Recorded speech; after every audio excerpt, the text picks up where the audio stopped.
नमस्कार, जनता टीवी में आप सभी का स्वागत है। मैं हूं आपके साथ ऋषभ सोनी। शुरू करेंगे खबरों का सिलसिला। देश के सबसे ज्यादा आबादी वाले राज्य उत्तर प्रदेश में दूसरे चरण में 55 सीटों पर मतदान हुआ। इसी के साथ उत्तराखंड में भी 70 विधानसभा सीटों पर वोटिंग हुई। यूपी में बीजेपी नेता जहां विकास के लिए मतदाताओं से फिर से डबल इंजन की सरकार लाने का आह्वान करते रहे, वहीं सपा, बसपा, कांग्रेस और आप जैसे विपक्षी दल महंगाई और किसानों के मुद्दों को लेकर बीजेपी पर निशाना साधते दिखे। उत्तर प्रदेश में दूसरे चरण की 55 विधानसभा सीट के लिए प्रमुख दलों बीजेपी, सपा, बसपा, कांग्रेस, रालोद के वरिष्ठ नेताओं ने अंतिम समय तक मतदाताओं को लुभाने की कोशिश की। आपको बता दें कि उत्तर प्रदेश के दूसरे चरण के चुनाव में शाम 6 बजे तक 66.15% मतदान हुआ।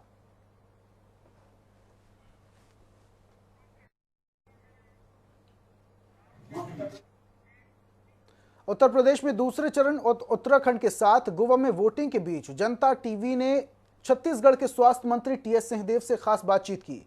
जहां एक ओर टीएस सिंहदेव ने उत्तराखंड में जीत का दावा किया, वहीं दूसरी ओर उत्तर प्रदेश में कांग्रेस के लिए मजबूत स्थिति हासिल करने की बात कही है। उत्तर प्रदेश में दूसरे चरण के लिए और उत्तराखंड के साथ साथ गोवा में भी वोटिंग जारी है और सभी सियासी दलों ने पूरी ताकत झोंक दी है जीत हासिल करने के लिए। इस बीच कांग्रेस किस स्थिति में खड़ी हुई है अभी इन चुनाव के अंदर, इस पर बात करने के लिए हमारे साथ इस समय मौजूद हैं छत्तीसगढ़ के स्वास्थ्य मंत्री और कांग्रेस के वरिष्ठ नेता टीएस सिंहदेव। सर, बहुत बहुत स्वागत जनता टीवी में। आप हाल ही में उत्तराखंड से प्रचार करके लौटे हैं, किस तरह की स्थिति देख रहे हैं उत्तराखंड में अभी? क्या कांग्रेस के पक्ष में लहर है? किस तरह की स्थिति है अभी? जिनसे भी बात हुई, स्वाभाविक है कि ज़्यादा तो पार्टी के लोगों से बात हुई, लेकिन सामान्य लोगों से भी बात करने की कोशिश की। फीडबैक यही मिला कि कांग्रेस को सरकार बनाने के बहुत अच्छे चांस हैं उत्तराखंड में इस बार। और अंडर करंट भी, हालांकि ये लोग कह रहे थे कि लोग चुप है, वोटर चुप है, लेकिन अंडर करंट कांग्रेस के पक्ष में आएगा। अगर पिछले चुनावों की बात करें, चूंकि भाजपा को बहुत प्रचंड बहुमत जनता ने दिया था, अब उस लीड को किस तरह से आप देखते हैं कि इतना ज्यादा जो मार्जिन था, गैप था, उसको किस तरह से पाट पाएगी कांग्रेस पार्टी? 70 सीटों में कांग्रेस की 11 सीटें थी, 2 सीटें इंडिपेंडेंट्स को मिली थी और 57 सीटें भाजपा के पास थी। इस बार स्पष्ट बहुमत कांग्रेस को मिलेगा, ऐसा फीडबैक मिल रहा था। जहां मैं था, 2 जिलों में लोगों से इंटरेक्ट मैंने किया। एक तो साहिब सिंह नगर में 9 सीटें हैं, 9 विधानसभा सीटें हैं, और नैनीताल जिले की 6 सीटें हैं, और उसमें विशेष करके लाल कुआं, जहां से हरीश रावत जी लड़ रहे हैं, वहीं मेरे को जाने के लिए वेणुगोपाल जी ने निर्देश दिए थे, डायरेक्शंस दिए थे। लेकिन लोगों से जो मुलाकात हुई, इन 15 सीटों में 10 से 11 सीटें कांग्रेस के पक्ष में आने की पूरी संभावना है। 6 में क्लियर कांग्रेस जीत रही थी, ऐसा फीडबैक था। 5 में कांग्रेस की बहुत अच्छी स्थिति थी और शेष 4 सीटों में कंटेस्ट में थी कांग्रेस। ऐसा नहीं था कि कांग्रेस जहां पीछे दिख रही है वहां एकदम ही पीछे है, वहां भी संघर्ष था। तो इसलिए मुझे जो महसूस हुआ कि मेजॉरिटी, क्लियर मेजॉरिटी कांग्रेस की आएगी। मोदी जी भी लगातार प्रचार कर रहे हैं, प्रधानमंत्री, और ये कह रहे हैं कि डबल इंजन की सरकार है और जनता पूरी तरीके से पक्ष में है भाजपा की सरकार बनाने में। तो आपको क्या लगता है कि प्रधानमंत्री खुद प्रचार कर रहे हैं, बड़े बड़े चेहरे भी उतारे, तो उसका असर कुछ रहेगा? डबल इंजन की सरकार की वकालत मोदी जी ने छत्तीसगढ़ में भी की थी। वहाँ 15 साल से भारतीय जनता पार्टी की सरकार थी, केंद्र में भाजपा की अगुवाई में एनडीए की सरकार रही थी, और यही तर्क वहाँ भी लगाया था। लोगों ने अपना मत दिया और 90 में से 68 सीटें, आज 70 सीटें कांग्रेस पार्टी के पास हैं। तो ये बात चलती नहीं है, ये जो तर्क है, कहने का तरीका जरूर होता है, लोगों में चलता नहीं है। क्योंकि हमने क्या देखा उत्तराखंड में, ये 2 इंजन वाली सरकार को 5 महीने में 3 बार इंजन का ड्राइवर बदलना पड़ा।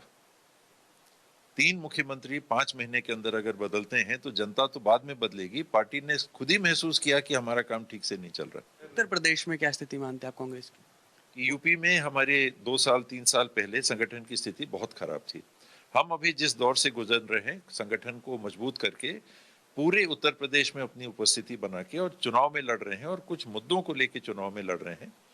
भावनात्मक मुद्दों की बात करके जो असलियत है, अभी हमने रेल भर्ती की बात देखी, उसमें युवाओं के साथ व्यवहार कैसा हुआ, नौकरी मिलनी तो बात दूर छोड़ दीजिए। तो इन मुद्दों को सामने रख के महिलाओं की स्थिति यूपी में ऐसा लगता है कि देश की तुलना में और बदतर महसूस होती है, तो महिलाओं की स्थिति को सामने रख के और समाज में एक समरसता बना के कांग्रेस अपनी उपस्थिति दर्ज कर रही है। हर पार्टी जो चुनाव लड़ती है वो जीत के सरकार बनाने की जरूर सोचती है, लेकिन वास्तविकता उत्तर प्रदेश में कांग्रेस के लिए अभी संघर्ष की होगी, अपनी स्थिति को सुधारने की होगी। और जो 4 राजनीतिक दल वहां हैं, सपा, भाजपा, बसपा, कांग्रेस, ये 1, 2, 3, 4 के लिए इनमें संघर्ष चलेगा। मुख्यमंत्री योगी आदित्यनाथ ने कहा है कि कांग्रेस को बर्बाद करने के लिए भाई बहन ही काफी, किसी और की जरूरत नहीं। आप किस तरह देखते हैं इस बयान को? भाई और बहन जिस मेहनत से और जिस दूरदर्शिता से देश के भविष्य के लिए, देश के वर्तमान के लिए संघर्ष कर रहे हैं, उसमें देश के भलाई के अलावा कुछ और नहीं है। आप देखें कि राहुल जी के स्टेटमेंट्स कोरोना काल में आप शुरू से देखते आए, जिन जिन बातों की तरफ उनने ध्यान उठाया और हल्के से लेके उनके बयानों को किनारे करने की कोशिश जो भाजपा करती है, एक एक उनका वो बयान उस संदर्भ में सही उतरा। उन्होंने किसानों के संदर्भ में, किसान के आंदोलन के संदर्भ में 1 साल पहले भी जिन बातों को रखा था कि मजबूर होकर सरकार को ये कानून वापस लेने पड़ेंगे, उस समय तो ऐसी कोई स्थिति नहीं थी। 56 इंच का सीना बहुत तना हुआ था, देश के राजधानी में बैरिकेड लगे हुए थे और लोगों को आने नहीं दिया जा रहा था, वहां रस्तों में खंदक खोद के तार इत्यादि बिछा के स्थिति को बनाया हुआ था। उन परिस्थितियों में भी राहुल जी ने इस बात को भांपा था। वो भाई बहन के मुद्दे उठा रहे हैं क्या, या देश के मुद्दे उठा रहे हैं, समाज के मुद्दे उठा रहे हैं, लोगों के मुद्दे उठा रहे हैं? समय समय पर राहुल गांधी अलग अलग तरीके की बातें करते हैं। अभी हाल ही में एक बयान असम के मुख्यमंत्री ने दिया राजीव गांधी और राहुल गांधी को लेकर, और जो सवाल राहुल गांधी उठाते उसी के संदर्भ में उन्होंने बयान दिया। आप क्या देखते हैं वर्तमान समय में जिस तरह की राजनीति और जिस तरह की बयानबाजियां हो रही है, ये कितनी सही है भारतीय राजनीति के लिए और लोकतंत्र के लिए? निंदनीय है। मेरा हल्का परिचय असम के मुख्यमंत्री जी से भी रहा है। जीएसटी काउंसिल में हम लोग बैठते थे, मैं भी छत्तीसगढ़ में जीएसटी मंत्रालय को देखने की जवाबदारी मिली है। वो भी जीएसटी के मंत्री के रूप में, वित्त मंत्री के रूप में मुख्यमंत्री बनने के पहले काउंसिल में आया करते थे, और वो अल्फाबेटिकली बैठाते हैं तो ABCD के नाम पे हम लोग पास पास ही बैठते थे, अगल बगल ही बैठते थे। वो मेरा उनसे परिचय था। कांग्रेस में थे, कांग्रेस से भाजपा में गए, लेकिन इतना गिरे स्तर का बयान कोई दे सकता है, ये मैं कल्पना तक नहीं कर सकता। और असम के मुख्यमंत्री जी से तो मैंने कभी नहीं सोचा था कि इस प्रकार का बयान आएगा।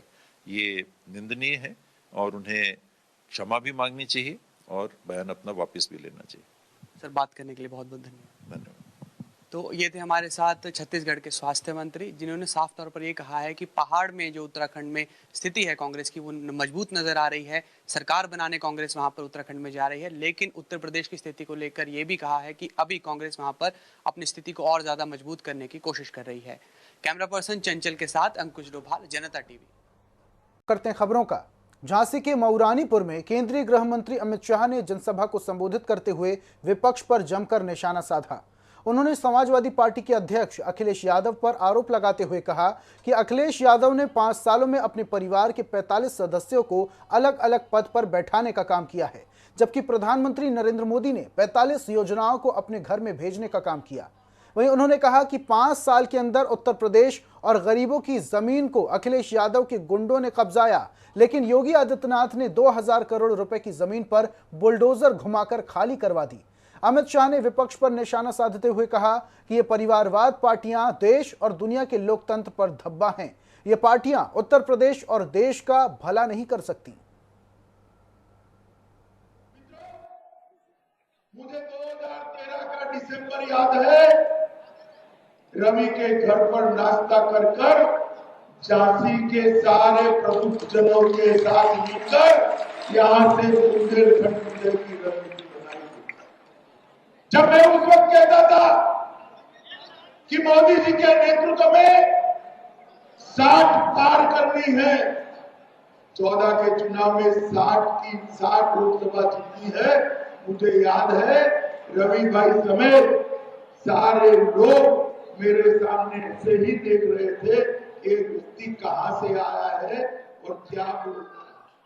उत्तर प्रदेश को देश का सोचने वाली सरकार चाहिए या अपना परिवार का सोचने वाली सरकार चाहिए, बताइए भाई। उत्तर प्रदेश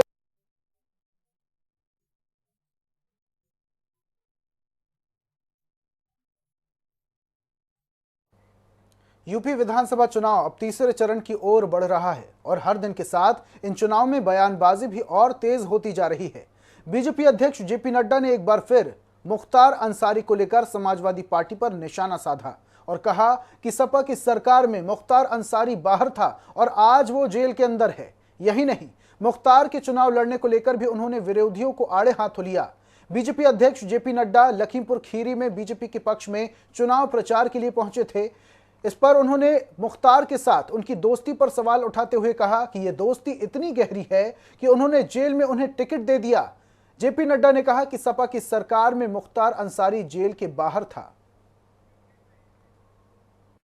इसके साथ साथ आप आज से 5 साल पहले 8वें 9वें नंबर पर आपकी आर्थिक स्थिति थी। आज आप दूसरे नंबर पर पहुंच गए हैं। एक परमिट और दो, सोनू जी को पहले नंबर पर उत्तर प्रदेश खड़ा करेंगे, ये हमको ध्यान में रखना है।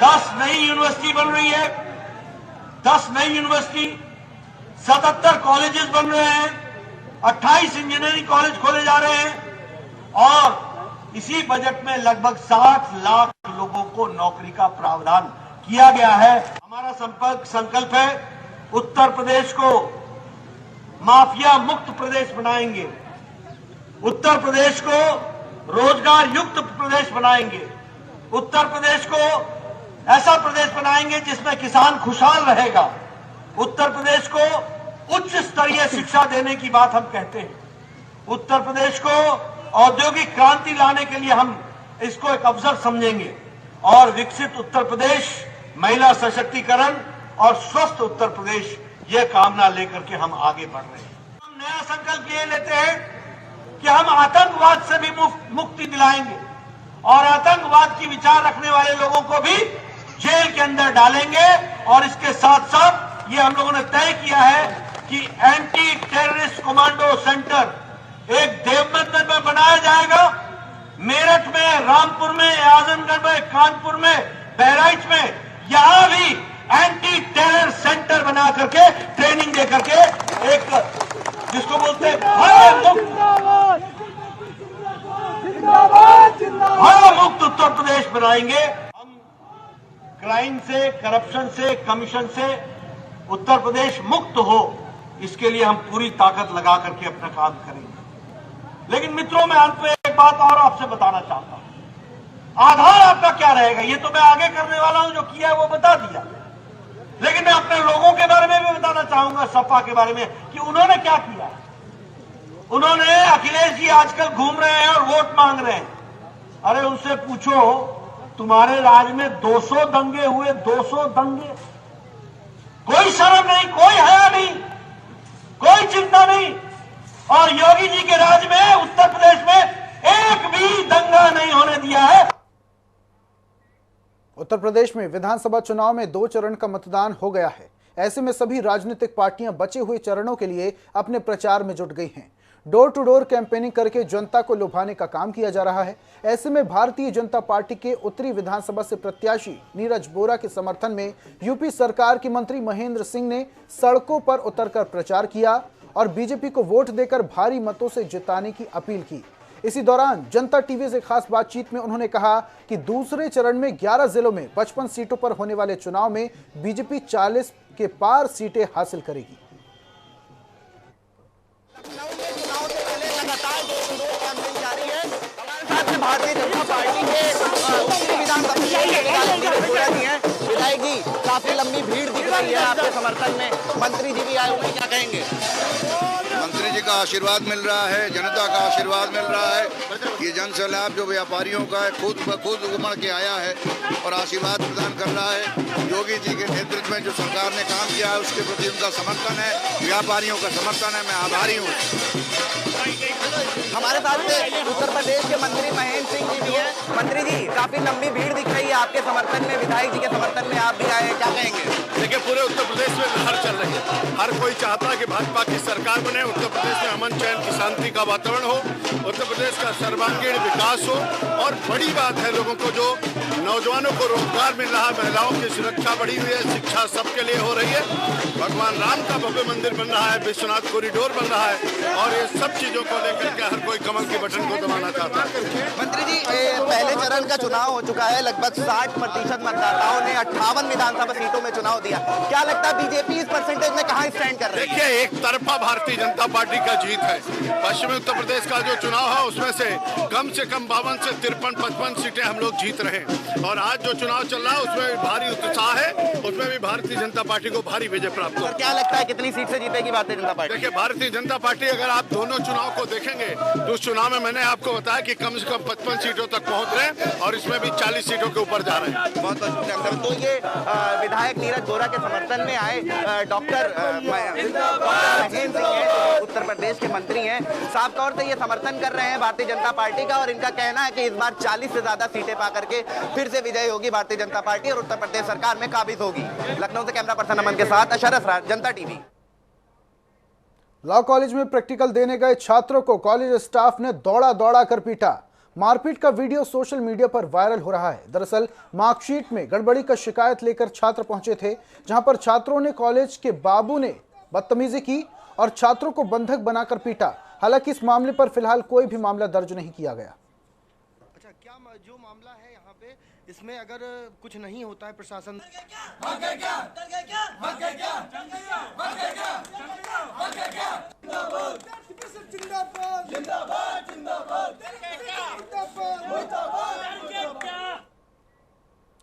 गाजीपुर के सैदपुर 374 विधानसभा से निषाद पार्षद ने सुभाष पासी ने नामांकन दाखिल किया है। सुभाष पासी 2012 से सपा की सीट पर काबिज रहे और अब निषाद पार्टी की सीट से कमल के निशान पर चुनाव लड़ेंगे।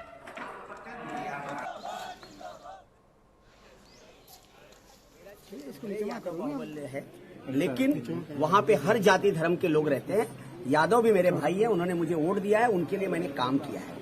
आज जनता में जब मैं जाता हूँ तो जनता से बहुत अच्छा रिस्पांस मिलता है। मुझे हर जाति धर्म का वोट मिलता है। यदि मैं खाली यादव की बात करूं कि यादव यदि मेरे यहाँ 70 से 80 हजार हैं, तो यदि 60% भी आप वोट उनका पकड़ते हैं तो 48 हजार के ऊपर वोट नहीं जाता है। यदि जनता मुझे 90 हजार 80 हजार वोट देती है तो अदर जनता भी मुझे वोट देती है।